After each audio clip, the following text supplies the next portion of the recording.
Selamat pagi Bapak Ibu Saudara yang terkasih di dalam Tuhan Yesus. Kita jumpa lagi dalam Renungan Sapaan Iman GKJ Margoyodan Surakarta. Sebelum bersama-sama kita akan merenungkan firman Tuhan, mari kita awali di dalam doa. Mari kita berdoa. Selamat pagi Tuhan Yesus. Mengucap syukur ketika Tuhan izinkan kami beristirahat sepanjang malam dengan damai sejahtera. Dan Tuhan anugerahkan hari baru hari ini untuk kami boleh menikmati pagi yang cerah dan sukacita. Sebelum kami hendak beraktivitas, izinkan kami Tuhan untuk membaca dan merenungkan firman-Mu. Kiranya Roh Kudus memampukan kami untuk kami boleh menjadi ladang yang subur bagi tumbuhnya benih firman-Mu. Berfirmanlah Tuhan, kami siap untuk mendengarkan. Di dalam nama Tuhan Yesus kami sudah berdoa dan mengucap syukur. Amin. Bapak Ibu Saudara yang terkasih di dalam Tuhan, bacaan yang akan kita terima pada pagi hari ini diambil dari Roma 8 ayat 9 sampai dengan 11, yang demikian firman-Nya.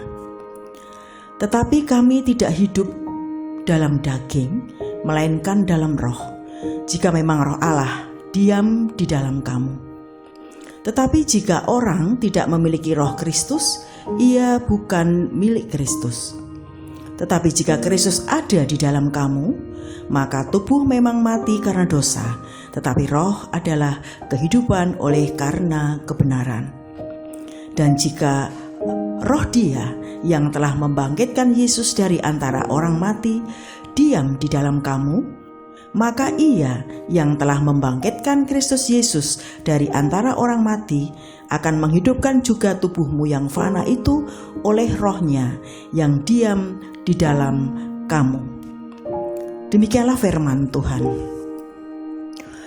Bapak Ibu Saudara yang terkasih, baru saja kita bangsa Indonesia memperingati hari ulang tahun kemerdekaan yang ke-76, yang tepatnya pada tanggal 17 Agustus.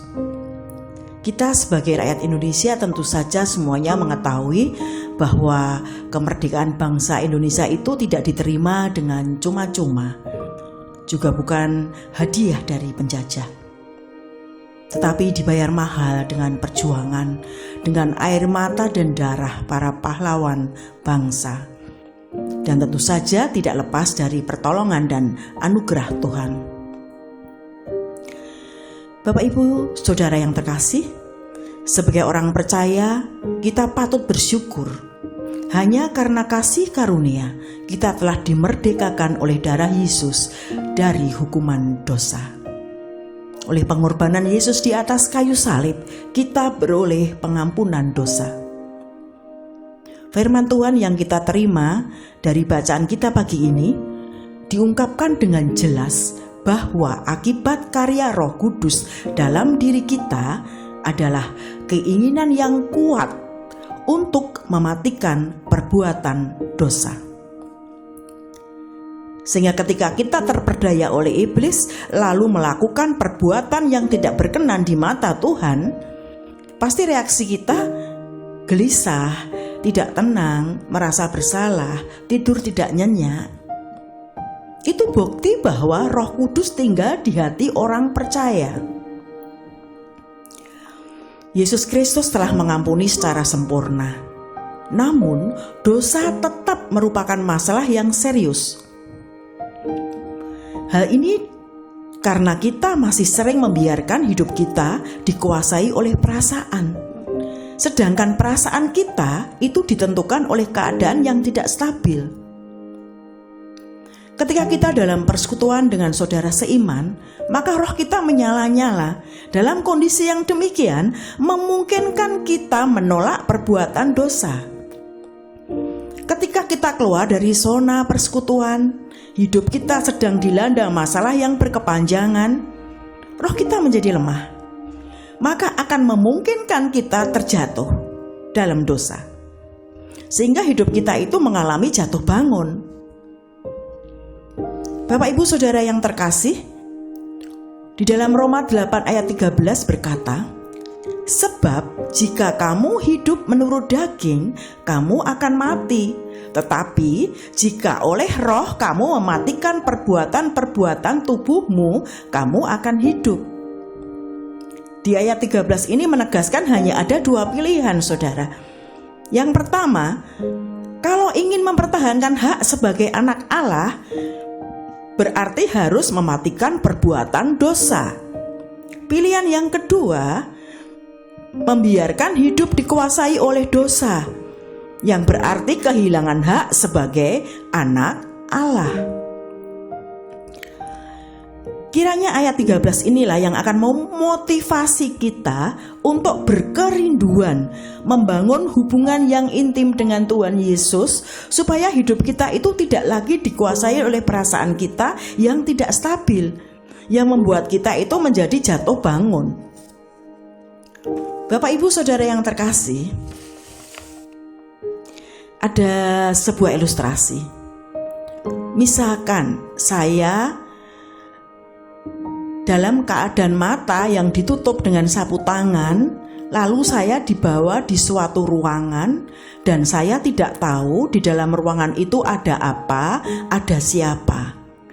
Lalu saya disuruh menebak suara suami saya, yang ternyata suami saya juga ada di dalam ruangan itu, yang mana saya tidak tahu sebelumnya. Dengan cara setiap orang yang berada di ruangan itu membaca teks satu persatu. Kemudian saya disuruh menebak yang mana suara suami saya. Tentu saja saya dengan mudah bisa menebak dengan benar suara suami saya. Mengapa? Ya karena saya bergaul akrab dengan suami, setiap hari berkomunikasi, sehingga saya tahu karakter suami saya tahu apa yang dia suka, apa yang tidak dia suka. Sekalipun saya tidak tahu kedalaman hati suami saya yang paling dalam, karena yang tahu hanya Tuhan. Namun setidaknya saya tahu karakter suami saya mengenal suara suami saya. Demikian juga ketika kita memohon pertolongan Roh Kudus supaya berkerinduan membangun komunikasi yang akrab dengan Tuhan. Dengan saat teduh, doa pribadi, membaca dan merenungkan firman Tuhan, bergaul akrab dengan Tuhan dalam persekutuan, tentu kita akan lebih dekat dengan Tuhan. Tentu kita akan mengenal pribadi Tuhan lebih dalam lagi. Bahkan membuat kita peka dengan suara Tuhan, sehingga membuat iman kita itu semakin bertumbuh dan bertumbuh, yang berbuah ketaatan kita kepada Tuhan. Ketaatan inilah sebagai kunci untuk tidak membiarkan hidup kita terperdaya oleh iblis, terjajah oleh dosa.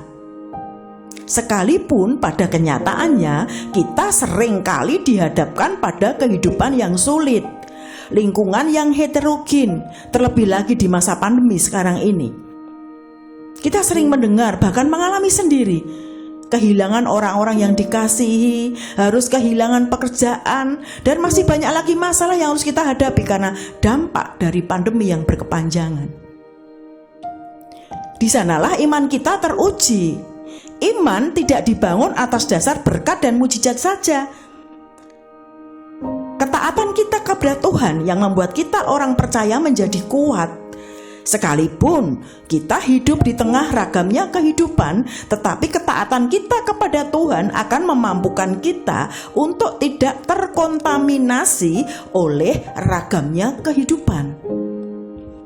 Bapak Ibu Saudara yang terkasih, pengampunan dari Tuhan Yesus itu merupakan kuasa yang memperdekakan kita secara menyeluruh, sehingga memungkinkan kita memiliki hidup berkemenangan dalam semua aspek kehidupan ini.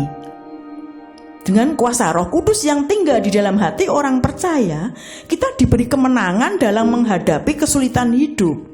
Kita diberi kemenangan dalam menghadapi berbagai masalah, bahkan sekalipun di titik terendah dalam hidup kita.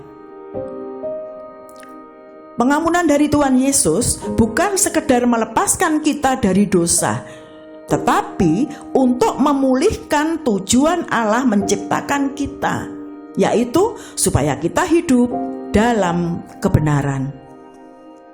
Kiranya harapan indahnya hidup bersama Yesus di surga akan memotivasi kita, akan mendorong kita memohon pertolongan Roh Kudus untuk hidup dalam kebenaran, sehingga pengorbanan Yesus Kristus di atas kayu salib tidak sia-sia. Amin.